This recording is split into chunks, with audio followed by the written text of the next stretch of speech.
Good morning Himachal तो हाजिर हुए हैं सुबह की प्रमुख खबरों के साथ। तो इससे पहले खबरों को विस्तृत रूप से जानने निवेदन रहेगा, कृपया चैनल को जरूर सब्सक्राइब करें। तो पेश हैं आज सुबह की प्रमुख खबरें। उड़ान भरते वक्त पैराग्लाइडर युवती का बिगड़ा संतुलन, खाई में गिरने से गंभीर चोटें, अस्पताल में मौत। इंद्रनाग पैराग्लाइडिंग साइट से टेंट फ्लाइट के दौरान एक पर्यटक युवती की मौत हो गई। इस दुर्घटना में पायलट भी घायल हुआ है। वहीं घायल पायलट टांडा अस्पताल में उपचाराधीन है। मृतक युवती की पहचान भावेश्वर खुशी 19 वर्षीय पुत्र जिग्नेश निवासी नारायणपुर अहमदाबाद गुजरात के रूप में हुई है। खुशी परिजनों के साथ धर्मशाला पहुंची थी। शनिवार शाम को वो परिवार के सदस्यों के साथ पैराग्लाइडिंग के लिए इंद्रनाग साइट पहुंची। शाम करीब 5:45 बजे वो पैराग्लाइडर पायलट मोनीश कुमार निवासी टऊ चोला धर्मशाला के साथ उड़ान भरने लगी। बताया जा रहा है कि उड़ान भरने के दौरान युवती का संतुलन बिगड़ गया और वो दौड़ नहीं लगा पाई। इस दौरान संतुलन बिगड़ने के दौरान पायलट और युवती दोनों ही खाई में गिर गए, जिससे खुशी को गंभीर चोटें आईं। उसे जोनल अस्पताल धर्मशाला लाया गया, जहां उसे मृत घोषित कर दिया गया। कांगड़ा की पुलिस अधीक्षक शालिनी अग्निहोत्री ने कहा कि मामला दर्ज कर सभी बिंदुओं पर जांच शुरू कर दी है। पुलिस ने पायलट को पूछताछ के लिए बुलाया है। गुणात्मक शिक्षा बढ़ाने को हिमाचल ने केंद्र सरकार से मांगे बकाया 400 करोड़ रुपए। हिमाचल प्रदेश में गुणात्मक शिक्षा बढ़ाने के लिए राज्य सरकार ने केंद्र से 400 करोड़ रुपए की बकाया किस्त जल्द जारी करने का आग्रह किया है। शुक्रवार और शनिवार को दिल्ली में हुई शिक्षा मंत्रालय की समीक्षा बैठक में शिक्षा सचिव राकेश कंवर ने खर्च किए गए 400 करोड़ रुपए का हिसाब किताब भी दिया।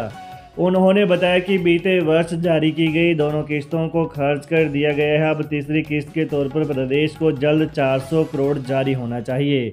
उन्होंने बताया कि वोकेशनल शिक्षा, ICT लैब, वर्दी किताबों की खरीद, स्मार्ट रूम, वेतन और शिक्षकों के प्रशिक्षण पर पैसा खर्च किया गया। अप्रैल में धर्मशाला में शिक्षा मंत्रालय की समीक्षा बैठक करवाने का प्रस्ताव भी रखा गया।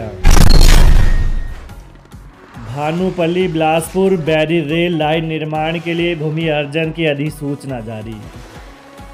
हिमाचल प्रदेश सरकार ने भानुपल्ली बिलासपुर बैरी रेल लाइन के निर्माण के लिए भूमि अर्जन की प्रक्रिया शुरू करने के लिए अधिसूचना जारी कर दी है। उपमंडल अधिकारी एवं भू अर्जन समाहर्ता रेलवे बिलासपुर अभिषेक कुमार गर्ग ने यह जानकारी दी। इस परियोजना के तहत माणवा, रामपुर, खनसरा, रघुनाथपुरा, उपमहाल, बिलासपुर, बदियात गांव में कुल 18-13 बीघा भूमि का अधिग्रहण किया जाएगा। भूमि अधिग्रहण प्रक्रिया अधिनियम 2013 की धारा 11 के तहत की जाएगी। भूमि मालिकों और संबंधित व्यक्तियों को अपनी आपत्तियां 60 दिनों के भीतर भू अर्जन समाहर्ता के समक्ष प्रस्तुत करने का अधिकार होगा।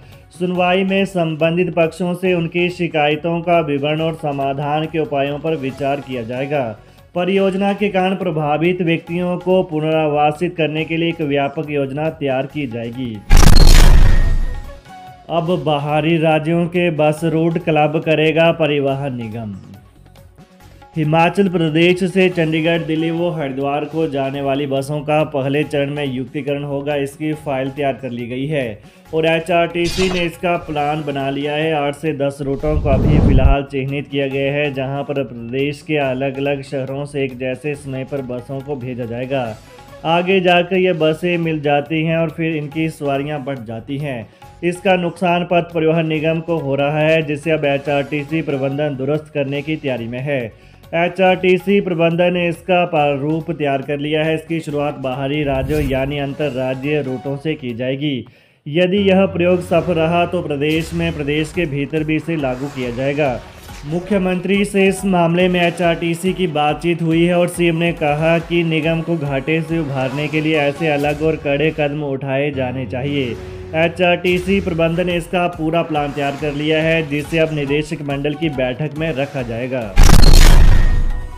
पंचायतों में अब 1 लाख रुपए के काम भी ई-टेंडर से होंगे। हिमाचल की 3615 ग्राम पंचायतों से अब 1 लाख रुपए के कार्य भी ई-टेंडर से होंगे। अब पंचायतें अपने क्षेत्र में 99,999 रुपए के काम ही कर सकती हैं। 1 लाख या इससे अधिक के काम अब ठेकेदारों द्वारा ही किए जाएंगे। ग्रामीण विकास एवं पंचायती राज विभाग ने ग्राम पंचायतों की टेंडर की लिमिट को घटा दिया है।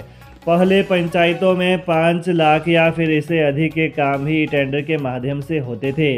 विभाग ने इस बारे सभी जिला विकास अधिकारी, जिला पंचायत अधिकारी एवं सभी विकास खंड अधिकारियों के साथ अधिशांशी अभियंता व सहायक अभियंता को पत्र लिखकर इसे सुनिश्चित बनाने के आदेश दिए हैं।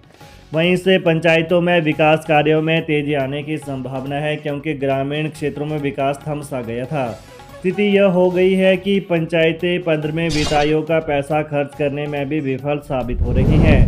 पंचायतों में निर्माण कार्य लंबे समय तक लटके रहते हैं। हालांकि पंचायतों में 5 लाख रुपए या इससे अधिक कार्य ई टेंडर के माध्यम से हो रहे थे, लेकिन पंचायतें ई टेंडर से बचने के लिए 5 लाख रुपए के बजट को 2 या 3 हिस्सों में बांटकर अपने स्तर पर काम तो शुरू कर देती थी, लेकिन इनमें से भी अधिकांश काम पूरे ही नहीं होते थे।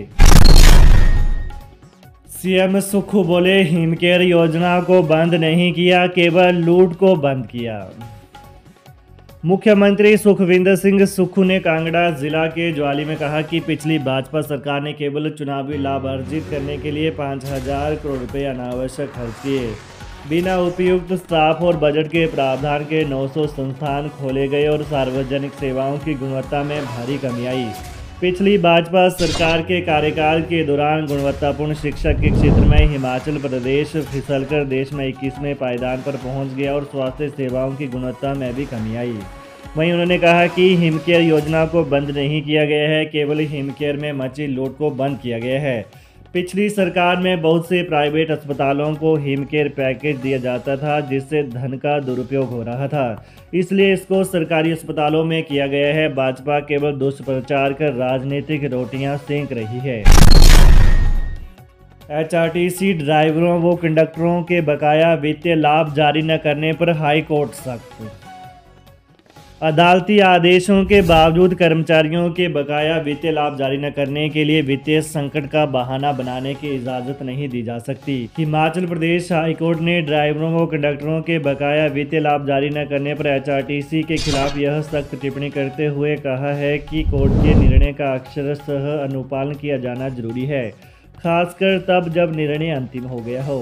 न्यायाधीश त्रिलोक सिंह चौहान व न्यायाधीश राकेश कैंथला की खंडपीठ ने सैकड़ों कंडक्टरों द्वारा दायर अनुपालना याचिकाओं का निपटारा करते हुए स्टेटस रिपोर्ट हेतु सुनवाई 27 मार्च को निर्धारित करने के आदेश जारी किए।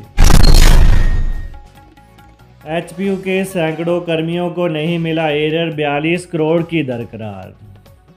हिमाचल प्रदेश विश्वविद्यालय की खराब माली हालत के चलते जहां विकास कार्यों के लिए पर्याप्त पैसा नहीं है, वहीं 1500 से अधिक कर्मचारियों के वेतन के लिए भी अतिरिक्त बजट की दरकिनार है।